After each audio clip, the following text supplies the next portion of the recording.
আসসালামু আলাইকুম রহমতুল্লাহ বরাকাতু। দেখেন আমাদের দুর্গতি যে ব্রিজের গোড়ার কাজটা সম্পূর্ণ থাকার কারণে কি এক কষ্ট ভোগান্তি করতেছে মানুষ। এই যে আমাদের স্যার যে মানে ব্রিজের নিচ থেকে নামতে মানে মোটরসাইকেল বন্ধ করে এরপরে অনেক সতর্ক হয়ে নামতে হয়েছে।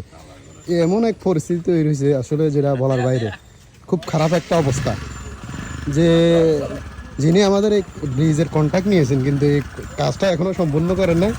এই সম্পূর্ণ না করার কারণে আমাদের ভোগান্তির চিত্র মানে আপনারা সচক্ষে একটু দেখেন কি এক পরিস্থিতি তৈরি হয়েছে।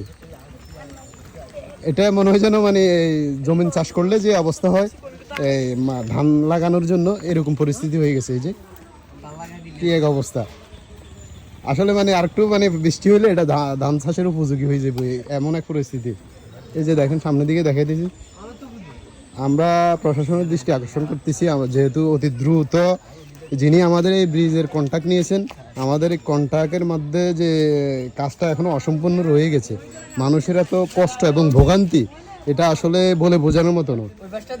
ওই যে এই যে আমি দেখাইতেছি আস্তে আস্তে আমাদের মাদ্রাসার সামনের অবস্থা দেখেন। বিশেষ করে এখন এই মুহূর্তে মাদ্রাসার ছাত্রছাত্রী এবং এই স্কুলের ছাত্রছাত্রীরা যারা আছে তারা যাতায়াত করতে খুবই অসুবিধা হচ্ছে, এবং কি মানে যানবাহন যে অটোরিক্সা বিভিন্ন ধরনের যান এগুলো চলতে খুবই অসুবিধা হচ্ছে। বিশেষ করে মানুষেরই অসুবিধা হচ্ছে বেশি।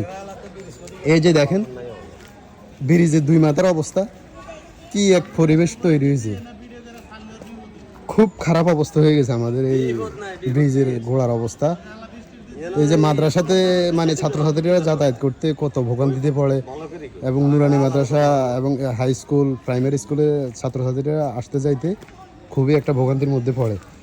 ব্রিজ হয়ে গেছে কিন্তু আমাদের কষ্টের কোনো শেষ নাই। ব্রিজ হওয়ার পরও ভোগান্তির যে চিত্র এটা এখনও রয়ে গেছে। এই কাজটা যদি আসলে মানে সম্পূর্ণ করে যেত তাহলে এত কষ্ট হইতো না। এই যে দেখেন কত সতর্ক হয়ে নামতে হচ্ছে। বিশেষ করে আমরাও মানে যে একটু শুকনা জায়গা খুঁজি আর কি নামার জন্য, যেহেতু পিচ্ছিল না খায়, যেহেতু পিছলা না খায়, এমন এক পরিস্থিতি, কত বড় বড় গর্ত। এই যে দেখেন কি এক অবস্থা।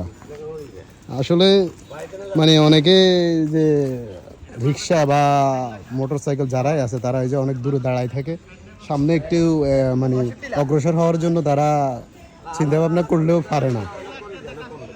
এ হচ্ছে অবস্থা। আমরা অতি দ্রুত এই ব্রিজের সমাধান চাচ্ছি। এই যে কি এক পরিস্থিতি। আসলে বিশেষ করে মানে ভোগান্তি হচ্ছে স্কুল মাদ্রাসার ছাত্রছাত্রীদের। এই যে রাস্তার এই যে অটো মানে থামি রয়েছে, এটা কিন্তু রাস্তার পরিস্থিতি দেখে ওই জায়গায় অবস্থান করতেছে, ওঠার কোনো কায়দা নেই, ওঠার পরিস্থিতি নেই। তো আমরা অতি দ্রুত প্রশাসনের দৃষ্টি আকর্ষণ করতেছি এই ব্রিজের যে গোড়া এটা যেহেতু দ্রুত কাজ করা হয়, কারণ পুরো বর্ষাকাল এখনও রয়েছে। এটার মধ্যে যদি এই অবস্থা থেকে যায় তাহলে মানে এই পুরো বর্ষাকাল মানুষের কষ্টের কোনো শেষ থাকবে না। এই যে দেখেন যাত্রীরা নেমে যাচ্ছে, এই দিক দিয়ে গাড়ি আর উঠবে না। এই যে দেখেন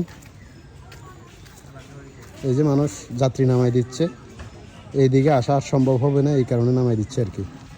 তো আপনারা সবাই ভিডিওটি বেশি বেশি শেয়ার করবেন। আর প্রশাসনের দৃষ্টি আকর্ষণ করতেছি যেহেতু অতি দ্রুত যে কন্ট্রাক্টর এই কাজের কন্ট্রাক্ট নিয়েছে উনি আমাদের এই ব্রিজটার গোড়ায় যে কাজ এটা যেহেতু সম্পূর্ণ করে দেয়, অন্তত মানুষের ভোগান্তিটা একটু কমাই দেয়। এই যে দেখেন হতবাক হয়ে তাকিয়ে আছে, ওনারা কি ভাবতেছে গাড়ি ব্রিজের মধ্যে উঠবে না এরকম একটা চিন্তাভাবনা। দেখেন যাত্রী নামাই দিয়ে অনেক, এই যে দেখেন বহু কষ্টের পরে যে অনেকে উঠায়। ধন্যবাদ সকলকে যারা দেখছেন মানে দেখবেন, ভিডিওটা শেয়ার করে দিবেন।